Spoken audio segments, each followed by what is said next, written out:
Sr. Secretário de Estado, então, se me dá licença, eu inicio esta sessão de encerramento, a que o Sr. Secretário de Estado nos dá o prazer e a honra de presidir.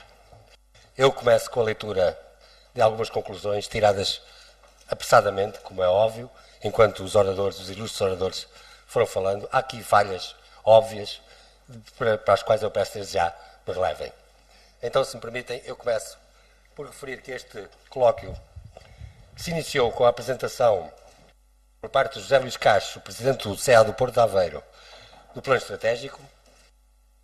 Ele está consubstanciado em 34 ações que se referem no capítulo da melhoria dos acessos, ao estudo de navegabilidade, às dragagens de estabilização do acesso, ao estudo de reconfiguração do acesso, à reconfiguração do acesso, à construção do acesso ferroviário, à conclusão da terceira via de cintura e, no ordenamento territorial, à criação da ZALI, a Zona de Atividades Logísticas Industriais, à Zona de Transição entre a ZALI e a Zona Urbana, ao Sistema de Informação Geográfica, à concretização da Marinha da Barra.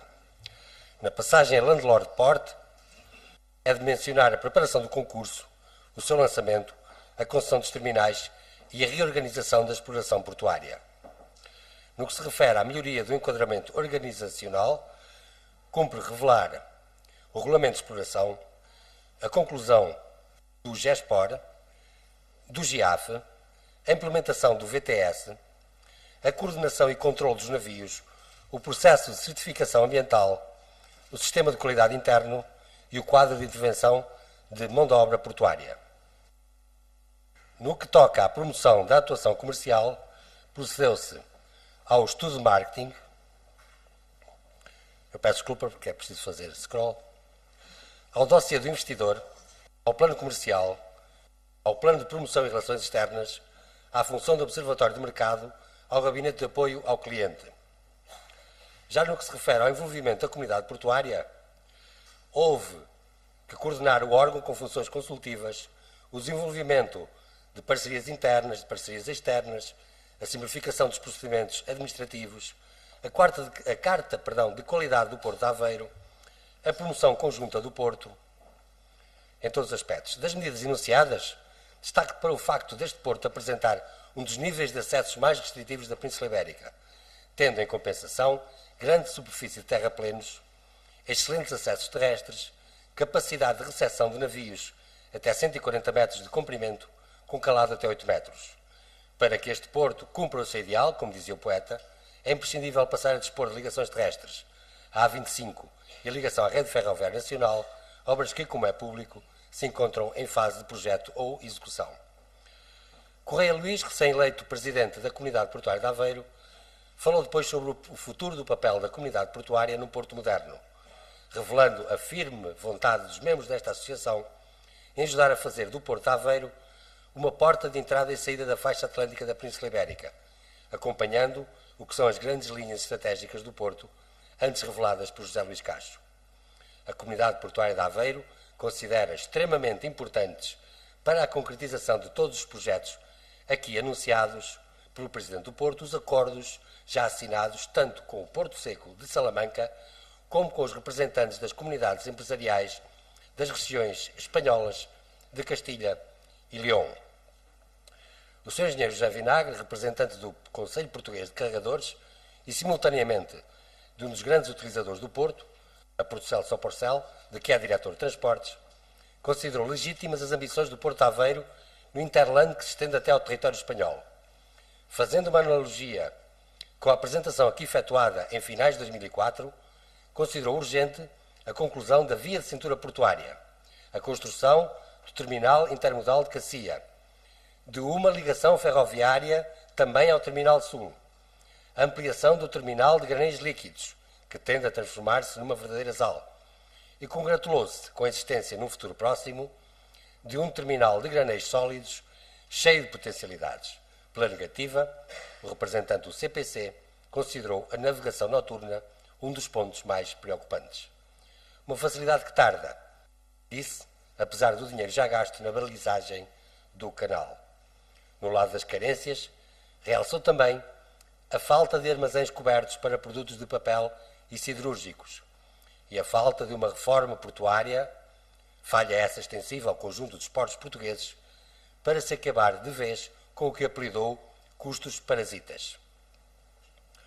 Seguiu-se José Azevedo, representante da AGEPOR, a Associação dos Agentes de Navegação de Portugal. Realçou o papel dos agentes de navegação no bom desempenho do setor e a disponibilidade total da classe para levar por diante o desenvolvimento do plano hoje aqui apresentado.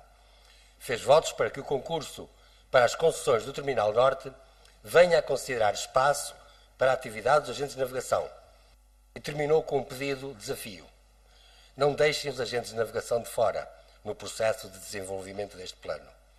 A prática demonstra que fazê-lo é um erro. Seguiu-se José Manuel Lourenço Lopes, representante das empresas de estiva que atuam no Porto de Aveiro. Este agente falou sobre a visão estratégica das empresas de estiva, considerando que o Pacto de Concertação Social de 1993 provocou uma alteração significativa dos custos portuários. A redução dos custos foi muito além do projetado no Porto de Aveiro. Temos maior produtividade, deixou de haver congestionamento dos terminais e respira-se paz social. Pontos fortes do Terminal Norte: a significativa extensão de cais, largos espaços para parqueamento a alguma distância das áreas habitacionais. Os pontos sensíveis, pelo contrário, são sobretudo as limitações da barra.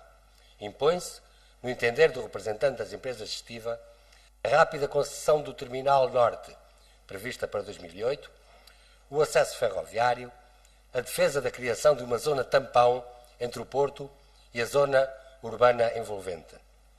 Mas ainda não se conhecem as regras da concessão do Terminal Norte, lamentou, sendo também urgente, segundo ele, a clarificação do quadro de intervenção da mão de obra portuária para a classe. Os fatores de sucesso do Porto são a linha ferroviária e a via de cintura interna. Na mais animada intervenção da manhã, Lobo Feijó, da Socarpor, deu a conhecer a visão do concessionário. Referiu a realidade do Terminal Sul, um breve historial do seu crescimento, que em 2005 movimentou cerca de 1 milhão de toneladas, cerca de um triplo do que movimentava 4 anos antes. A Socarpor representa cerca de 35% do movimento do Porto de Aveiro. Nele já tendo investido perto de 6 milhões de euros, daí até cá. Referiu tratar-se de um porto composto de vários terminais com as diferentes valências, que fazem deste porto uma excelente estrutura. Trata-se de um porto capaz de receber maiores navios, assim que dragada a sua entrada. Nas palavras de Lobo Feijó, Dom João II e o Marquês de Pombal pensaram grande em Portugal. Está na altura de se pensar de novo em grande, embora tenha alertado para o perigo de se pensar demasiado grande. Feijó demonstrou, com recurso a imagens do Porto de Leixões, o que poderá ser uma estrutura portuária que se deixou sufocar pela pressão urbanística, dispondo hoje de áreas de acostagem e pouco mais. Algo que não deseja para Aveiro. Aveiro está no centro da zona de maior densidade do país, onde há pessoas, há consumo, há indústria. Se queremos continuar a consumir, disse, vamos ter que nos virar para os portos, por força dos congestionamentos que hoje se verificam na Europa.